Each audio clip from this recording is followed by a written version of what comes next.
big hello and a massive welcome to episode 21 of a Northern Counties Paranormal podcast hosted by Within the Boggart Wood, the first podcast episode of 2024. In this episode I'll be looking at a newspaper article on a ghost that terrified Sunderland in the year 1786. Then we'll plunge into a brief tale of the region's World War II spooks before closing with a look at the region's New Year traditions from the 18th and 19th centuries.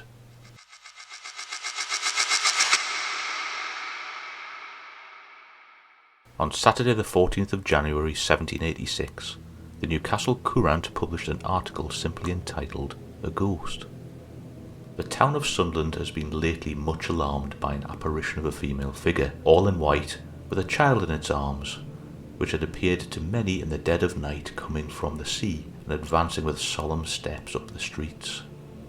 An unfortunate young woman having been drowned in that neighbourhood, it was generally believed to be her perturbed spirit. Some of the revenue officers, prowling in a quest for legal prey, meeting her and not thinking their duty extended to the obligation of examining visionary beings, took care to give her large room. Even the sentinels, who have boldly looked death in the face, distilled almost a jelly with their fears, stood dumb and spoke not to it. The story becoming known to the officers military, one of them ordered a soldier to speak to it, if it should appear on his guard, but he begged to be excused, for though he feared nothing living, he said he could not stand before a ghost.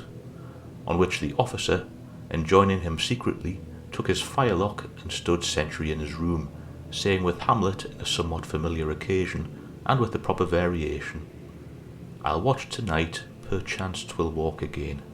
If it assume the inspiring form of woman, I'll speak to it, though all hell should gape, and bid me hold my tongue." He accordingly took his station. The ghost appeared, and when it had advanced nearly opposite to him, he, not like the royal Dane, with fear-distorted countenance and tremulous accent, received it, but with the coolest intrepidity, and finding it began to quicken its pace as he approached, and that on nearer view it had more of the masculine than of the feminine in its demeanour, he drew his sword, swearing if it was vulnerable he would run it through.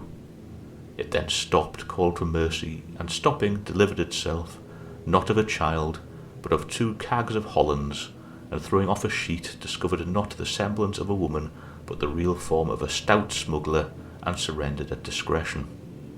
Thus His Majesty's revenue there have been happily relieved from the fraudful interference of supernatural agency.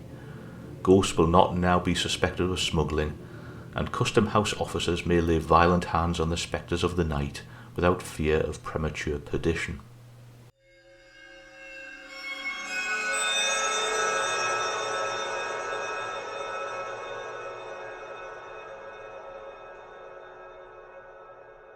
My main story this week comes in the form of wartime memories, looking back at paranormal activity allegedly linked to the Second World War.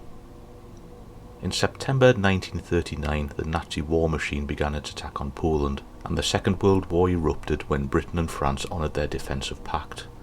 This was a war in which 62 million people lost their lives. With 6 years of warfare before the war was finally won by the Allies, every element of life at home in Britain felt the effects, including those supposedly spiritually inclined. Public interest in spiritualism, and in this case the interest of the police and the Royal Navy, was perked in 1941 when spiritualist medium Helen Duncan reported during a séance the sinking of a warship before the news was broadcast to the public. This again happened in 1943 when Duncan reported the appearance of a ghost who claimed to have died in the sinking of the Barham, a ship that was only declared sunk many months later.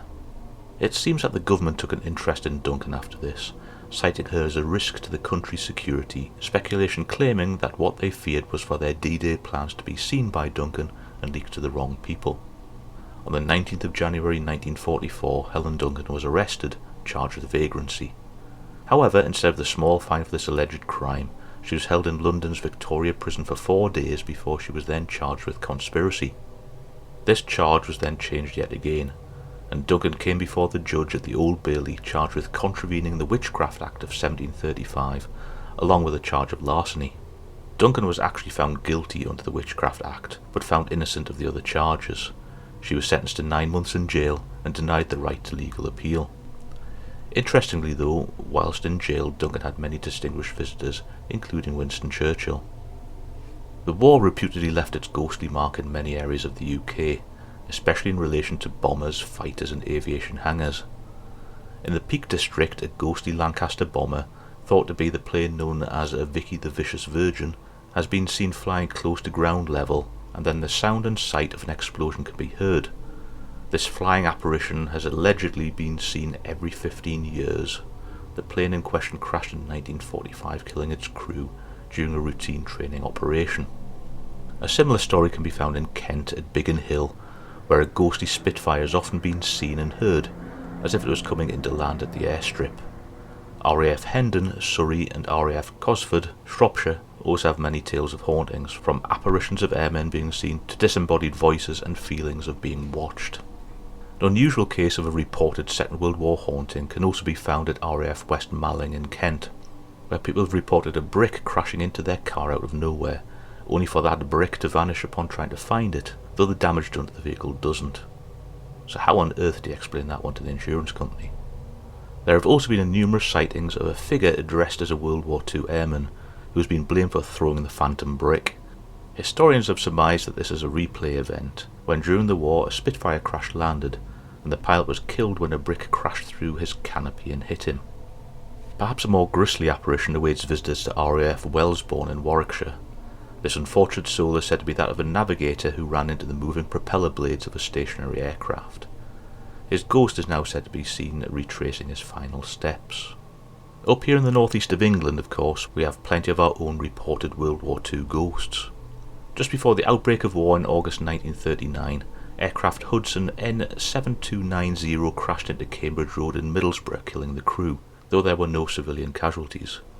The plot of land where the crash took place has been reported as very atmospheric, and occasionally passerbys have reported the sound of crackling flames and the smell of burning. Not too far away, Thornaby Snooker Club can be found, sporting tales of a phantom airman being spotted within the main snooker hall, as well as the sound of balls being struck on the tables when in fact none are in play. There has also been the sound of a distant aircraft being reported, with engines that sound way too old to be modern aircraft. Historically, the snooker club was built over the Martinet Road Officers' Mess of the Thornaby airfield, dating to the war. The site of RAF Thornaby itself is also reputedly haunted, with sightings of airmen, reports of cold spots, and also being jostled as if someone unseen has walked past. The site of RAF Gretham near Hartlepool seems to have developed tentative stories about phantom airmen and even a poltergeist. Though as only one source could be found for these stories, it can't really be substantiated. RAF Middleton St George, known locally as Goosepool and now Teesside Airport, also has its share of ghost stories, with an airman dressed in helmet and jacket being seen a number of times around the area that was the officers' mess, and ghostly footsteps have been heard in many of the hangars following unsuspecting visitors around. Newcastle on Tyne's Castle Keep was used as a joint fire warden and air raid post during the war, with the ground floor being used as an air raid shelter. The keep itself escaped the ravages of the war, but occasionally men in wartime uniforms are seen standing in one of the western window alcoves. The North East Aircraft Museum, formerly RAF Usworth, on Old Washington Road, came into the headlines of local press just before Halloween in 2005, with an interview about local Sunderland ghosts with Sue Scott of Paranormal Team Mysteries of the North in the Sunderland Echo. On the 20th of January 2006 I visited the museum and was shown around, and by that time the museum had a collection of strange photographs around the place, as well as stories of a number of apparitions seen around the place of World War II airmen, as well as at least one sighting of a fellow in First World War uniform. One memorable sighting, I was informed, was when an elderly lady came to visit the museum and told the staff that she'd had a very informative discussion with a young man when walking around. A young man dressed in an Air Force uniform from the 1940s. There was no one of that description present at the time. The site, then called Hilton, first opened in 1916 as a flight station for B Flight of No. 36 Squadron, became known as Usworth in 1918 when it was used by A Flight. On the 13th of June the next year the site became disused and remained so until March the 17th, 1930. In the intervening time the only use for Usworth was as a base for Alan Cobham's flying circus. The camp was divided into two halves. The North Camp, upon which the North East Aircraft Museum is built, providing living and dining facilities for the men of No. 607 Durham Squadron. The south camp, now under the Nissan Works, contained the armoury, pilot's huts and squadron office, among other buildings. Most of the historical references to the site coming back into use begin in the 1930s. RAF Usworth was a focal point for the North East's aerial forces during World War II. On the night of the 2nd of October 1940, Usworth was attacked, as was Whitburn, where a searchlight battery was machine gunned. Usworth was also attacked on the night of the 28th of October 1940 and the 28th of April 1941. On the 10th of February 1942, a Hawker Hurricane out of Usworth flew into the ground at High Marley Hill, killing the pilot, Sergeant J. Graham, of the Royal Canadian Air Force. The phantom sound of his plane crash is still said to be heard on the anniversary of the incident.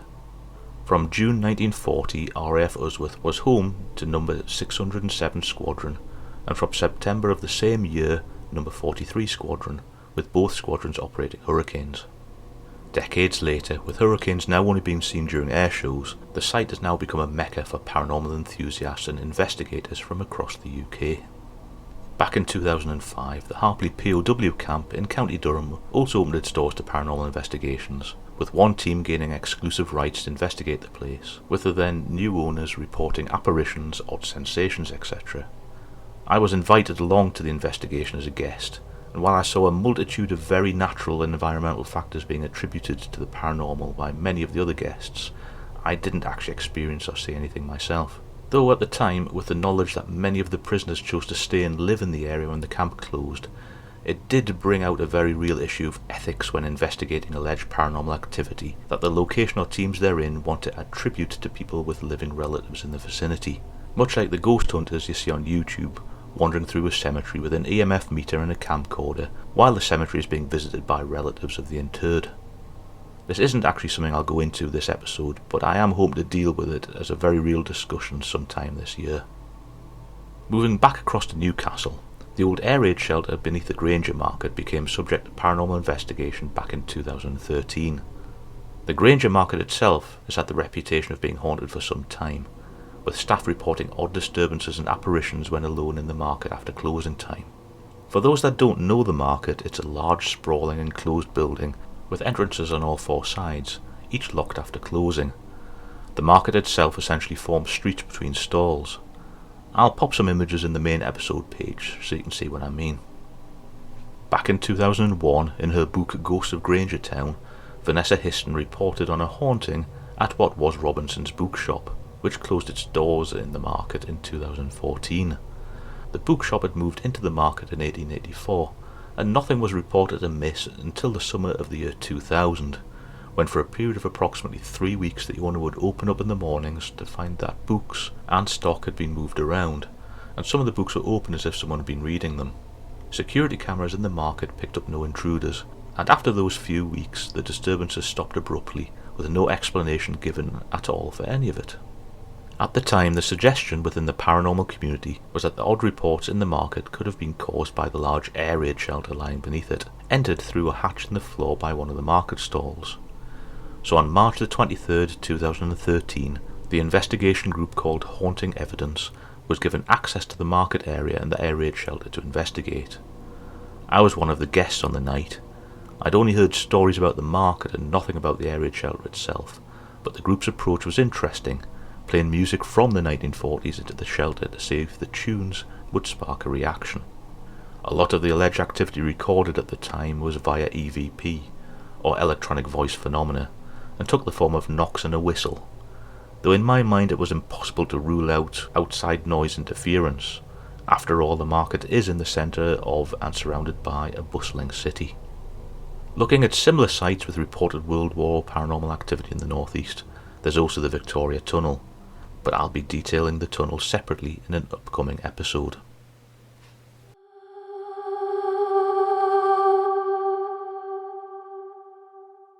As this episode will first air on the 1st of January 2024, I thought I'd have a look at some New Year traditions in the past, and I am curious as to how many of these do actually continue into present day. In the 18th and 19th centuries, New Year's Day held a number of beliefs, mostly revolving around what not to do in order to avoid a year of bad luck. In many parts of the north, it was thought that borrowed fire on New Year's Day was akin to inviting doom into the household, so careful preparations were made on New Year's Eve to make sure that fires didn't lose their last ember. Also, allowing a flame to leave your house in many cases was thought to be even worse luck, but this custom wasn't restricted to northern England, and was in fact first mentioned in the 8th century in a letter from St. Boniface to Pope Zachary, stating that, "At Rome on New Year's Day, no one would suffer a neighbour to take fire out of her house, or anything of iron, or lend anything." So 1,000 years later, the fire custom was still a thing in many parts of the north of England.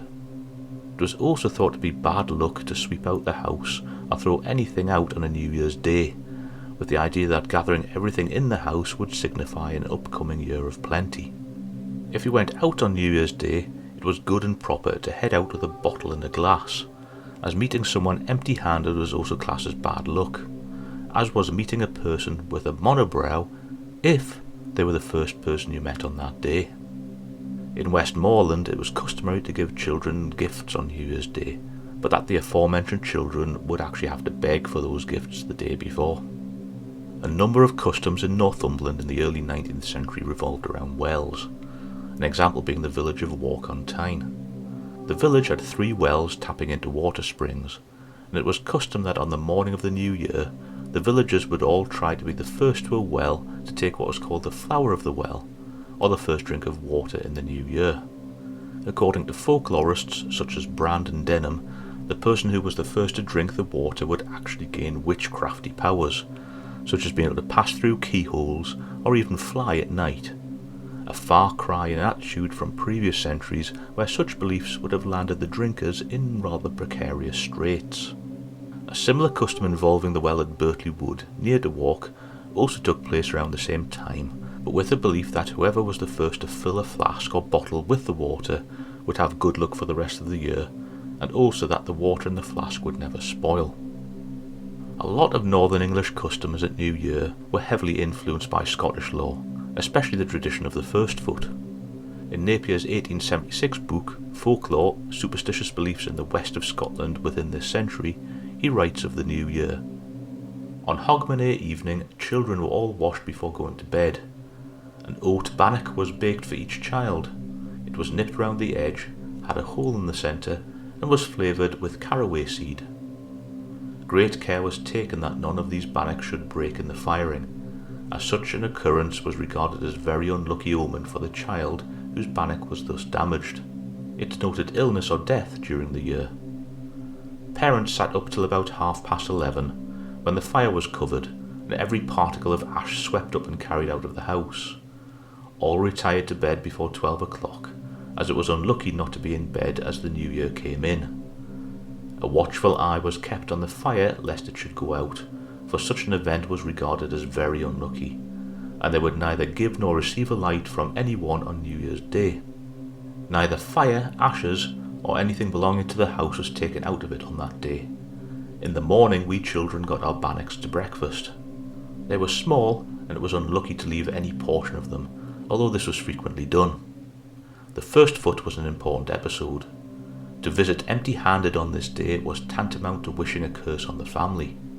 A plain-souled person was an unlucky first foot. A pious, sanctimonious person was not good, and a hearty, ranting, merry fellow was considered the best sort of first foot.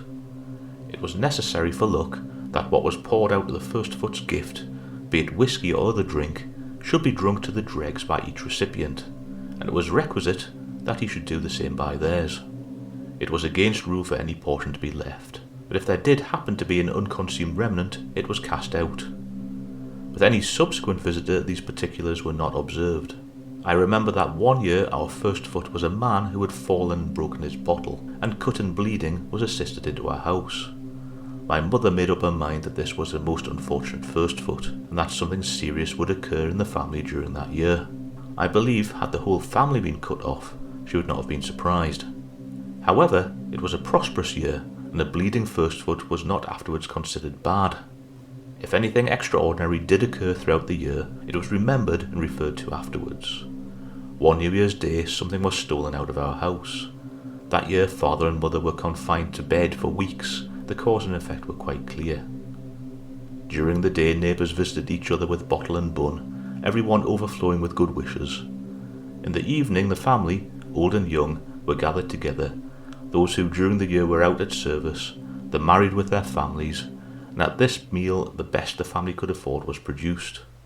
It was a happy time, long looked forward to and long remembered by all. Thanks for listening to the first episode of 2024. As per usual, if you'd like to know more about the Within the Boggart Wood project, please visit the main website at theboggartwood.uk. On the website you'll find more information on each episode, as well as a few written articles, social media and Patreon links, and contact information, should you wish to share your own tale of the strange and mysterious for me to read out on an episode. So I shall say Happy New Year to you all, and I hope your first foot remembered their cake and booze when they visited. So until next time, take care and stay safe.